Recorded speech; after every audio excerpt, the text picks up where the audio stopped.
L'école aujourd'hui, de ce qu'on a appris, c'est le seul moyen, la seule voie pour devenir quelqu'un dans la vie. Comment quelqu'un qui ne va pas à l'école peut réussir? Donc si vous dites ça, c'est imposer une volonté. C'est pas la seule voie. Et d'ailleurs, même c'est la voie la plus risquée. Mais pourtant, vous êtes allé loin à l'école, au fait. Oui, mais moi, quand le médecin prend 7 ans pour devenir docteur, c'est pas en 7 ans qu'il soigne le malade.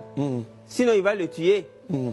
C'est en 2 minutes, 3 minutes. Donc, nous sommes allés à l'école pour sauver nos petits frères, pour sauver des générations. Nous, on part à l'école pour sauver des générations. Oui, quand dans une famille, il y a un gars qui a master, tout le monde n'a même plus obligé d'avoir BBC. Mais si le gars avec son master, il n'a pas eu de boulot. C'est que c'est un faux master. Est-ce que vous voyez? Donc c'est pourquoi, quand j'ai découvert que le plus grand voleur de tous les temps, c'est celui qui vole ton temps.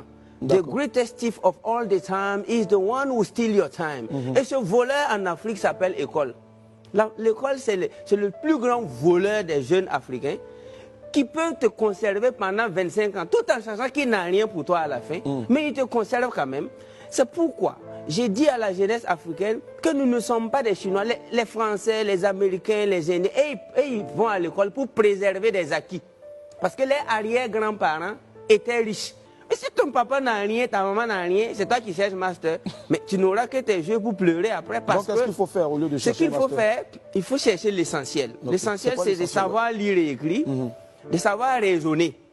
Et tu rentres dans l'auto-éducation. Pourtant, on lit et écrit, on apprend à lire et à écrire à l'école. Oui, mais quand on va remonter en 3000 ans avant Jésus-Christ, ils ont bâti les pyramides comment? Là, moi, je repose la question. Mais c'était des gens qui apprenaient dans le tas. Allez-y étudier l'histoire des Platon, les Aristote, les Épicures. À l'époque, la sagesse était livrée en live.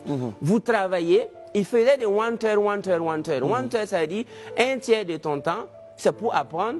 Un autre tiers de son temps, c'est pour appliquer. Et un autre tiers, c'est pour aider les autres. Donc, les gars prenaient cours maximum 3-4 heures par jour, et le reste c'était pour travailler et bâtir.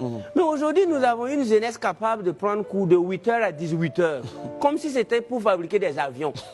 Et alors qu'après, c'est juste pour devenir chômeur. Donc, on ne peut pas risquer toute une vie et une jeunesse à la recherche d'un papier sur lequel on écrit nom, prénom, diplôme et puis cachet. Je trouve que c'est risqué, ça c'est ce que je trouve. Donc pour moi, nous sommes tous appelés à aller à la quête de la connaissance. Parce que Jesus Christ said, my people is dying lack of knowledge. Mon peuple meurt par manque de connaissances. Mais il n'a pas dit manque de diplôme. Il a dit manque de connaissances.